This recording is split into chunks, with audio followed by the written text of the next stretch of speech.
Hey, we're so glad you decided to join us on YouTube. You're about to hear a message from our teaching team. We hope this message helps equip you for freedom and to find purpose in your everyday life. We stream our online services every Sunday. You can visit us at freedomhouse.cc/live to connect with us and become part of our online campus. We know that you're going to enjoy this message you're about to watch. Well, hello, church. How awesome is it that we get to come on Saturday night and worship the Lord? Saturdays with a little extra. Well, hey, we got a lot extra tonight. I'm pretty excited because one of the teaching team members, he's actually our newest teaching team member, is going to be speaking tonight, and we are super excited. Many of you might not even know who he is. He actually attends our South End campus, and he and his wife have been there from the very beginning. His name is Michael Holt. His wife's name is Rachel. And here's the cool thing. The cool thing is when I first met the two of them, had no idea who they were, anything. I just came up and introduced myself. Some of the most humble, kind, sweet, and genuine people you have ever met on the planet. But what I found out later was super cool because I love to brag on my friends, especially those who are super humble and kind like he is. I had no idea until my kids told me like who he was. They're like, "Mom, that's Molt." And I was like, "Who's Molt?" And they're like, "Mom, YouTube. Do you not watch YouTube?" And unfortunately, I'm working on being cool and hip. They help me with these things, right? Michael and Rachel are people that I look to help me. I just figure out what they're wearing and I just duplicate it so I can be cool too. But Michael is somebody who is on YouTube and he has a platform of millions. But the thing that I love about him is he always uses his platform for good. He always uses his platform to love and honor and to serve people. And so you're going to get to hear from him tonight. So would you do me a favor, Freedom House? Would you jump up on your feet and give it up for the one and only Michael Holt? Hello. As she said, my name is Michael Holt. And, technology, man, goodness gracious. All right, as she said, my name is Michael Holt, and my beautiful wife, is right here in the front, and we attend the South End campus. We have a picture of us as well, just so you guys can see us, and where's that picture at? Huh? Oh, there it is. So that's my wife and I and our two kids. They are children. I know they might look a little different than some of your children, but those are our children, and we love them very much. So that is my wife and I. And just to kind of make things clear for y'all, like Penny said, this is my first sermon. I've never preached before or anything like that, so I feel very blessed and honored to be up here on this stage. Pastor Penny and Troy have done an amazing job of just loving people and pushing them in their gifts. And I'm so grateful for pastors like that who step out of the spotlight that is so easy to stay in, and they allow others to come in there and preach the word that the Lord has given them. So I'm so grateful for that. I genuinely am very honored to be up here on this platform. As you guys saw in the intro, the series that we're in is Camouflage, and it is all about spiritual warfare, and it is about the things that are going on around us that we can't see, that we experience on a daily basis. So this whole thing is on spiritual warfare. Let's go ahead and start off with a very, very important question. How many of you watch Netflix? Can I see a show of hands? Netflix, Hulu, Amazon Prime, whatever it may be. I'm sure that many of us have a little bit of a problem with it. I know myself probably spends a little bit too much time in front of the television. But I think if you take a second, you can think about a show that has impacted you in your life. One of those shows for me is Samurai Jack. My dad and I used to always watch that together. So if you know what it is, it's an old cartoon. Absolutely love it. But another one is from college, and it was Lost. So when people would say, "What's one of your favorite series?" I would always say Lost. It's amazing. You need to watch it. But for my wife and I, that series is Parenthood. It's more of a girly show. She pulled me into it, but if I'm honest, I have a couple tears in my eyes every single episode. So Parenthood is a series that follows around a multi-generational family. You have the grandparents, and you have their children, and then you have their grandchildren. And my favorite character in the show is named Max. And this is a little bit of a spoiler, so I'm sorry. But they find out as the show begins that their son has autism. And you get to follow them through the journey of learning how to love and push their son to be who he was created to be. They let him know that there's nothing wrong with him, but just that he's going to have difficulties in life. He's going to have difficulties learning and difficulties interacting with people.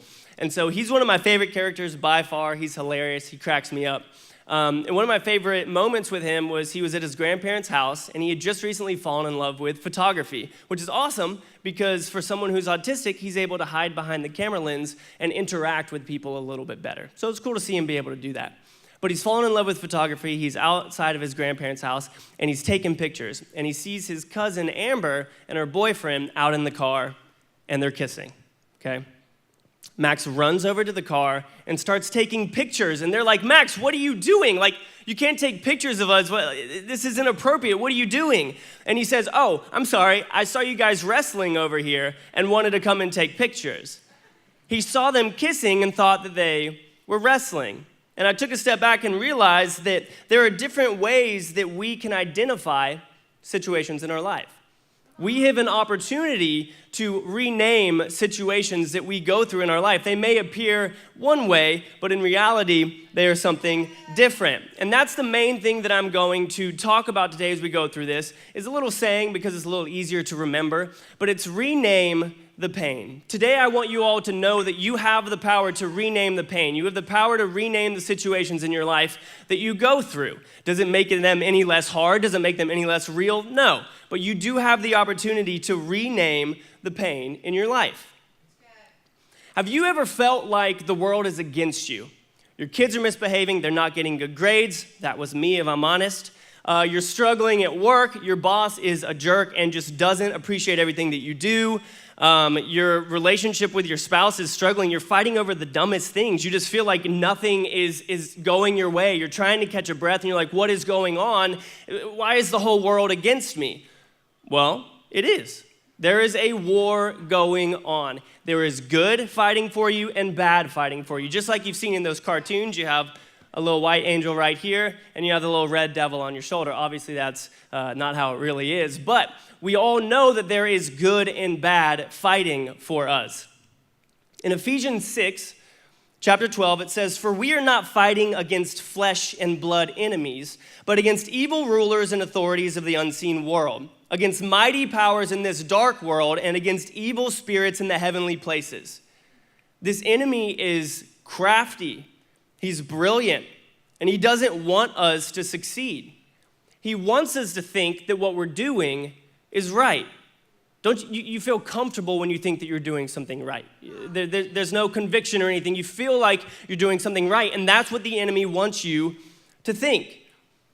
Let's say that you're a father who wants to provide for your family. You've always dreamed of the American dream. You have kids. You want to provide for them. You want to be able to take your wife out to nice dinners. You want to take her overseas. You want to go on all these trips with her. You want your kids to be able to play all of the sports. And let's be honest, from what I've heard, all of the gear is very expensive. You want to be able to provide for your family. And so you're like, okay, I'm going to work extra hard. I'm going to go into work. I'm going to work just like God tells me to do. He designed us to be workers. We see that with Adam in the garden. We are designed to be workers, but that can be twisted very easily. So you go in and you begin working hard, again, to provide for your family. It starts off with you going in an hour early and then leaving an hour late, going in an hour early, leaving an hour late, which slowly leads to, oh my gosh, there's an opportunity for me to get a promotion at work. That could provide so much for my family. Finally, you get the promotion, but now you're not spending as much time with your family. And that promotion brings more money, but it brings more travel. So something that started off as good that you desired to provide for your family is now doing the exact opposite. It's taking you away. It's doing the opposite of providing because you're no longer in the picture. Yes, you can give them nice things. You can take them to dinners whenever you get off of work, whatever it may be, but now you're no longer in the picture. The enemy wants us to think that what we're doing is right because we start off doing something right. We start off doing something good. But if we're not careful and we don't pay attention, we'll find ourselves in a situation down the road and you're like, What just happened? I don't even know how I got here. Another example, maybe you grew up and your family was great friends with your neighbors. Your parents were best friends. You were friends with the brother. Your sister was friends with the sister. And time goes on, and now you've all grown up and you're married, and you've gone through things in life, as we all have. And the sister reaches out to you, and she says, hey, I've been going through this. I know that you went through this. I was wondering if we could talk. You're like, yeah, of course. I mean, the Lord allowed me to go through that so that I could help you in that. And what starts off as a conversation of you caring for her eventually leads to you telling her things that you're struggling with, and then you beginning to confide in her with problems that you have in your marriage with your wife, and she begins to confide in you with problems that she's having in her relationship with her husband. And something that starts off as simple as loving someone and trying to help them with something that you're going through, now down the road you realize is a full-blown affair, and you're like, how did I even get here? I was just simply trying to help. Just simply trying to help. The enemy wants us to think that what we're doing is right. There's a book out in the lobby. It's right here, actually. It's written by C.S. Lewis. It's called The Screwtape Letters. I don't read a lot, but I actually read this, so that shows you how good it is. The Screwtape Letters is a story of an uncle named Screwtape who writes to his nephew, Wormwood. Now, it's a little bit different than that because this is unworldly. These are the evil spirits that we heard about in Ephesians. It is the uncle teaching his nephew how to tempt humans. It is the uncle teaching his nephew how to draw us away from the light. Screwtape says to his nephew, he says, it doesn't matter how small the sins are, provided that their cumulative effect is to edge the man away from the light and out into nothing. Murder is no better than cards if cards can do the trick. He's talking about gambling there. He's saying, why would I have someone murder someone if I can give them a gambling addiction and it accomplishes the exact same thing? He goes on to say, indeed, the safest road to hell is the gradual one, the gentle slope, soft underfoot, without turning, without milestones, and without signposts. The enemy wants us to think that the size of our sin matters. He wants us to think that the size of our sin matters. If we're all honest with ourselves, which I'm going to be right now, I know that we live in an era of comparison. And we all have something that we want to compare others with. Yes, I do have this thing that I struggle with, but it's not as bad as that guy. I might be a little worse than this person, but what I have with me isn't as bad as them, so I'm fine. He wants us to think that the size of our sin matters when in reality, it doesn't. If he can use something small to draw you away from the light, why would he use something big? If he can make you hate your brother, why would he make you murder him? If he doesn't have to make you have an affair, he can just make you lust. Like, there are so many different options that he can use to draw you away from the light. There is a battle going on for our souls. And it's so, I don't believe in coincidences. That's just me. I don't believe in coincidences. I don't think that they're a real thing. There is good and there is evil fighting for us. A coincidence is one of those winning. So whenever the light wins that little battle in your life, you might say, oh, that was just a coincidence that something good happened. I've seen too many coincidences to believe that that's true. I have seen too many coincidences to believe that that is true. Our enemy that I've been talking about, he's brilliant, he is smart, he is patient. In 1 Peter 5:18, it says, stay alert. Watch out for your great enemy, the devil. He prowls around like a lion looking for someone to devour. What do you think about when you think of lions? Do you think about the Wizard of Oz and him going, rah, and chasing around Toto? For me, that's not what I think about, but I thought it was funny.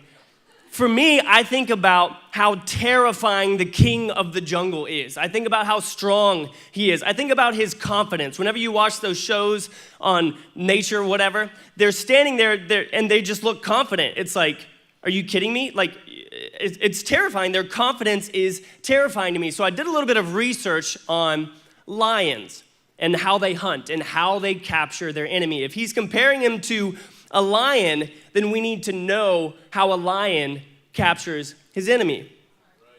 So I did some research, and lions are actually pretty slow. they're oftentimes slower than their prey.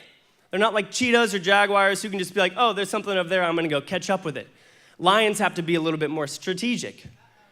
One of the ways that lions hunt is they move from cover to cover to cover to cover until they're close enough and you didn't even realize that they were there. In other words, they move from something that appears safe to something that appears safe, to something that appears harmless, to something that appears harmless, until you're in a place where you're like, how did the enemy get so close to me? I thought that those things were safe. The enemy uses our needs to capture us. We need safety in this day and age. He uses our needs and our desires to capture us.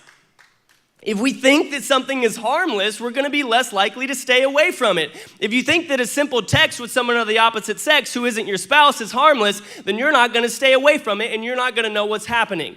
If you're not aware that constantly staying late at work, and yeah, you're working for your family, whatever it may be, as you're doing that, you view that as harmless, you're going to realize down the road that you've missed out on so much.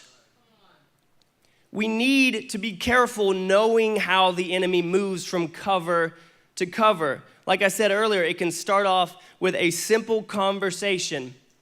Let's say that you're at work and you're heating up your Hot Pocket in the microwave. There's only 2 seats left in the lunchroom, wherever. I work from home, so I don't know about that. There's only 2 seats left. You go and sit down, and this girl comes and sits next to you. She's from accounting, so you've never seen her before. And she's kind of cute, and she has good hair, whatever. And you guys start talking, and it's something very, very harmless, and then you go on about your day.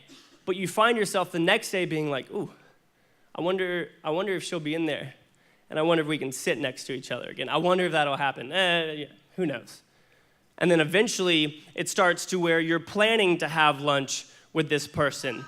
And then you're planning to do these things. Something that started off as an accident that appeared harmless has now taken you down a road that you would have never expected to be in. Another way that lions hunt is they go and hide in areas of something that their prey needs. So they'll go to a watering hole and they'll wait. They have to win this. This is their food. They're patient. They're patient. They go and wait for their enemy, for their prey to appear next to something that they need. Again, going back to that harmlessness, if they're not moving and they're not showing themselves, it appears safe. One of those things that we need as a church is community. We can't do this alone. We're not meant to do this alone. Adam had Eve. God was like, no, you're not supposed to do this alone. Here's Eve. You need somebody. We need people. And community is one thing here at Freedom House that we pursue hard because we know the significance of it. And the enemy knows how significant that community is, so he waits there. And he tries to manipulate you in your mind to view it as something different than it is. You see somebody with a nice car, and you start to think, seriously, that's unnecessary. Or you're like, I wish I could afford nice things. I wish that I could not have to be living paycheck to paycheck. And instead of thinking about the fact that the Lord has blessed them in one way and that he uses them to bless others, through their financial benefit, they're able to grow and put into the church. Some people are blessed with time. Some people are blessed relationally. Some people are blessed financially. But it's so easy for us to look at that and say, but that's not fair. I want that. Or you've been waiting and praying for a promotion for years. Praying for it all the time in your life groups.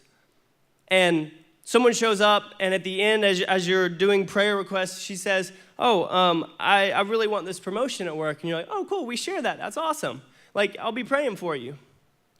The next week, she comes, and we're at the beginning of our group, and you say, what good has happened this week?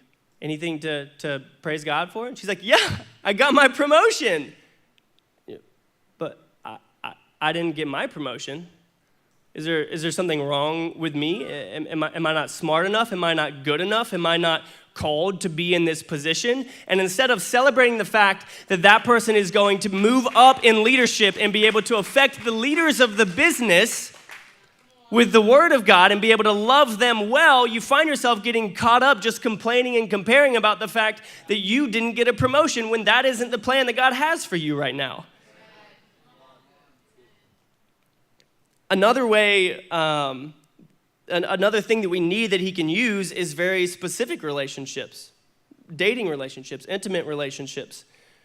He can use the past to prevent present growth and sabotage that same present. He can use the past and bring it into the present. For me, very realistically with my wife Rachel, the enemy makes me distrust her. She's never done anything to make me question her trust. Now, my exes and the people I've been in the past where I've been betrayed and where I felt like I wasn't enough and where I felt like something was wrong with me, those people that questioned my trust, yeah, I needed to question their trust. And the enemy knows that, and he makes me bring it into my present relationship to prevent the growth there. He knows that I need this relationship with my bride that God designed, and so he says, I'm going to make you question who she's texting when there's no need to. Like, I trust her and I love her, and she literally has never done anything to question that, but the enemy brings that into my present from the past. It's my choice to rename that pain from the past, the hurt, the betrayal. It's my choice to rename that, grow from it, and love my wife well so that we can love others well. We have to learn how to fight and defend ourselves in this war because it is a real one. One thing that I loved about the interaction with Max was that he saw something that was intimate as wrestling. He saw something that was intimate as wrestling, and I think that many of us need to do that with something that we see intimate, which is prayer. We need to approach prayer in the form of a fight. It's so easy for us to go into prayer and say, it's raining outside. God, please don't let it rain outside. Please don't let Bob from accounting annoy me today. I've had enough. I don't want to deal with that. And if there's traffic on the way, so help me. Instead of going into it saying, Lord, this is the day that you have made. Grow me and help me love Bob, Lord. Bob doesn't know what he's doing. Help me love Bob, and through the way that I love him, help him grow and come to meet you through that, Lord. Use me in my workplace to be a light for you. Instead of complaining, we need to view something that is passionate because it is passionate, but we need to view it as a fight as well. We need to fight in our prayers with God. Intimacy is a fight. In Genesis chapter 32, verses 24 through 29, we meet Jacob. And he's at a camp all alone. It says, this left Jacob all alone in the camp, and a man came and wrestled with him until dawn began to break. When the man saw that he would not win the match, he touched Jacob's hip socket and wrenched it out of its socket. Then the man said, let me go, for dawn is breaking. But Jacob said, I will not let you go unless you bless me. What is your name? The man asked. He replied, Jacob. Your name will no longer be Jacob, the man told him. From now on you will be called Israel, because you have fought with God and with men and won. Please tell me your name, Jacob said. Why do you want to know my name? The man replied. Then he blessed him there. One thing that I love about that is that they just keep asking each other what their names are. He says, what is your name? What do you go by? What do they call you? What do they call you? Do they call you a liar? Do they call you a cheat? Do they call you arrogant or thief? Do people tell you that you're not enough and that you're not good enough? Because for Jacob, his name meant that he was manipulative and shisty and sneaky. But God said, no, that is not you. My creation, that is not you. You have wrestled with me and you have won, so I will change your name to Israel. For us, we need to rename ourselves in the same manner that God renamed Jacob. What would God rename us as? Loved, child, son, daughter, valuable, new. There's so many other names that we can choose to view. We say, okay, the world might call me this. The world might identify me by these mistakes, but that's not how my God identifies me. You can be insecure in the things that the world calls you. You can be told that you're not enough by people who care about you, but that is not what God says about you. We know that the enemy wants us to be insecure in who we are. Another thing that we see happen here is Jacob leaves with a limp. And while we go through things in our lives and they come with us, we don't have to let them define us. The things that we go through in life come with us, but we don't have to let them define us. Jacob has a choice to look at this wrestling situation and say, this is the moment where my hip was wrenched out of its socket. Now it takes me twice as long to get everywhere. One of my shoes is all messed up because I'm dragging it. Or he can view this as a time where he wrestled with God and it was painful, but now he is blessed. He has the opportunity to view the situation and say, do I want to look at that and say, that is when I was forever affected negatively in my hip? Or do I want to view that as the time when I wrestled with God and he told me that I was blessed? We have a choice to rename that pain that we're going through. Before this wrestling match, we find Jacob with Laban. I'll give you a little bit of a very quick history lesson. So Jacob had a brother named Esau who was very hairy and liked to hunt. Jacob liked to hang out in the kitchen with his mom, so they didn't really get along too much. It led to Jacob manipulating his brother and stealing something, and then Jacob was terrified and had to run because Esau was a lot bigger than him. Jacob goes to his uncle Laban's house, and he sees Rachel. I remember the first time I saw my Rachel. But for Jacob, he saw Rachel and he was like, I have got to have her. What's it gonna take for her to be my wife? Laban says, 7 years of work. Rachel and I are about to be at our 1 year anniversary, y'all. So 7 years of work, whew, that's a lot. He tells him, you gotta work 7 years for her. So he does it.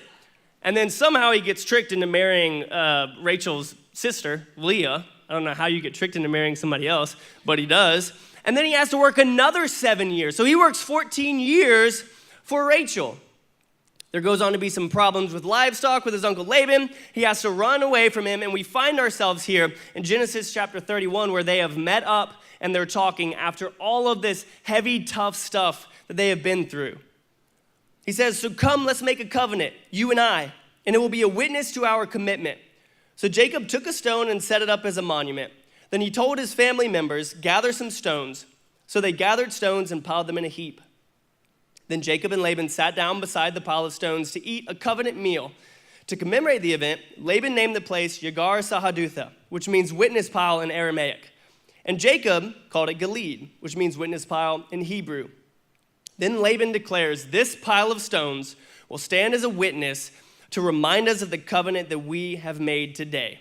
They used a heap of heavy stones to make a treaty. They had been through a lot of stuff together in their lives. They had been through a lot of heavy stuff, and they used a pile of heavy stones to have a treaty. And I think that many of us, in fact, all of us today need to make a treaty with our stones. We need to acknowledge them. We need to pile these heavy things up that have hurt us in our lives. They're real. I'm not taking away from that. They're real, but we can't let them come with us into the rest of our lives and keep us from what God has planned. So we need to pile them up. We need to make a treaty with our stones, and we need to turn and go the other way. We need to be able to rename that pain and move on just as we see Jacob do. They pile it up, they acknowledge it, and they leave. As I told you earlier, Jacob worked for Rachel for 14 years, which is pretty crazy. That's half of my life. A couple chapters later, we find Jacob with his pregnant wife, Rachel. My wife, Rachel, is not pregnant, just to let you know. But in Genesis chapter 35, 17 through 18, it says, after a very hard delivery, the midwife finally exclaimed, don't be afraid, you have another son. Rachel was about to die, but with her last breath, she named the baby Ben-Oni, which means son of my sorrow. The baby's father, however, called him Benjamin, which means son of my right hand. Jacob is standing in front of his now deceased wife that he loved so much, that he worked 14 years for. He's standing in front of her, and he takes that child that killed her, the child caused her to die, and he says, I'm not gonna name this or keep this child's name Ben-Oni because it's not a sorrowful thing that this child was born. I'm gonna rename him to son of my right hand. In the Bible, the right hand signifies honor and glory and blessing. Are you serious? How does he pick up this child who just took his wife's life and say, I am choosing to name this a blessing? I am choosing to name this a blessing. The enemy knew that Rachel would connect with her pain. He knew that she would name the child Ben-Oni. Honestly, I think any of us would. I don't know if I could look at my wife who had just died from a kid and instantly be like, nope, God is in this. That is a blessing. I don't know how I would do that. But Jacob chose to rename that pain. He doesn't allow the pain in his head to control him. I think we all find ourselves in our heads too much, and we're like, what is going on up here? Like, this is not me. It's a battle inside of our heads. And so it's so easy for us to say, no, the enemy's tempting me. He's putting things in my head. That's just how it is.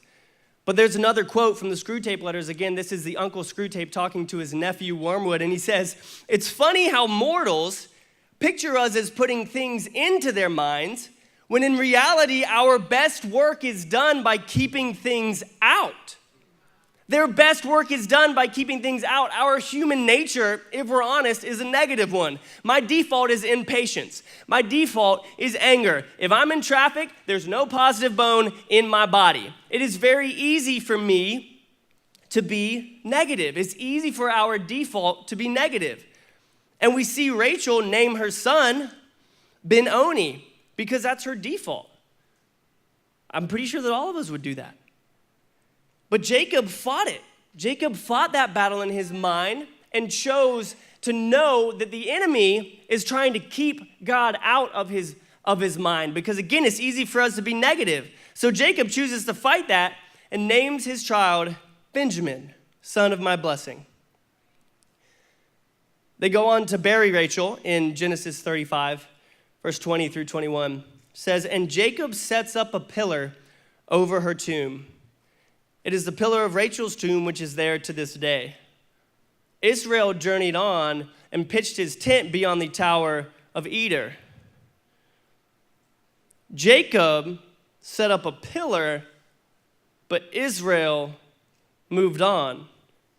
Jacob buried the past, buried this pain, and moved on a new person. Jacob was here in the past dealing with all of this pain, but Israel moved on. We need to do the same thing. We need to bury our pasts just as Jacob did. All of us are Jacob. We need to bury the things that we've been through. We need to acknowledge them and the effects that they've had on our lives because a lot of them were very hurtful and painful, and they were real, but we need to acknowledge them, we need to bury them, and we need to move on into the future that God has planned for us. If everyone could stand with me, please. The main thing that there's a couple main things I want you to leave with today, is that this fight, this war that we're going through is so mental. It's so much in our head. We need to understand that human nature is a negative one and that it's easy for us to default to that negative. But it's our choice how we identify it. The enemy wants us to think that what we're doing is right, but if we aren't careful, we will find out that something that started off as good will end up being so bad. And we need to rename our pain. I know it's cliche and it rhymes, whatever, but that's something that you can hold on to as you leave here. I know that many of you have images in your head of the things that you've gone through that have been very serious and that have changed the trajectory of your life. You have the power with God to rename that. You have the power to change that view and look at it from a different perspective, understanding the pain that it caused was real, but also understanding that you can rename it. And we all need to make a treaty with our stones. I want all of you to think now of heavy things that you've been through. For me, most of the hurt in my life has been relational. And that's why it makes it difficult sometimes for me to trust my spouse, because of the heavy things that I've been through in the past. They're real, and many of you have been through things that are very similar or even worse. We need to acknowledge those, and we need to make a treaty with our stones. We need to make a treaty with our stones. Pray with me, if you will. Lord, thank you for changing our name. Lord, thank you for not identifying us as the world sees us, Lord, but thank you for identifying us as your child, as someone that you love, who you planned out perfectly. We're unique. No one's like us. We don't want to be like anyone else. Lord, remove comparison from our hearts. There's no need for it. We are all our individual selves that you perfectly and purely designed for your glory, Lord. Remove that heart of comparison. With all eyes closed, I want you to think about the things that you've been through, the heavy things that you've been through. Acknowledge them. Acknowledge the pain. Don't keep it inside. That's not where it belongs. Don't keep the hurt inside. If you've gone through things that have broken you and put you on that path of asking the question, is the world against me? Why is all of this happening? If you've been through that and you have those heavy things that you want the Lord to rescue you of as you wrestle in prayer with him, if that's you, can you raise your hand and just acknowledge the fact that you have heavy things in your life that you want the Lord to remove? Lord, you see these hands. Thank you for these hands, Lord. You see these hands. Remove these weights, Lord. Remove these heavy things. I pray that they can make a treaty with these stones, with this heavy pain. Lord, I pray that they make that treaty and they leave this place a new person. If you don't personally have a relationship with the Lord, and after hearing who he calls you, after hearing that he loves you, after hearing that he can rescue you and help you rename this pain, if you want a relationship with the Lord today and you want to start this journey, this amazing journey with him, would you raise your hand for me? I see those hands. And if everyone would repeat after me, God, thank you for loving me. Thank you for naming me son or daughter. Lord, I pray today that I leave these heavy stones here in this room, make a treaty, and move on. Lord, I need you. I am helpless without you. From here on out, Lord, my heart is yours. My life is yours. Lead me into the light and away from the darkness. Amen. Thank you for joining us today. Don't forget to subscribe to our channel and join us for online services. If you'd like to learn more about Freedom House or how you can become part of our church, visit our website at freedomhouse.cc.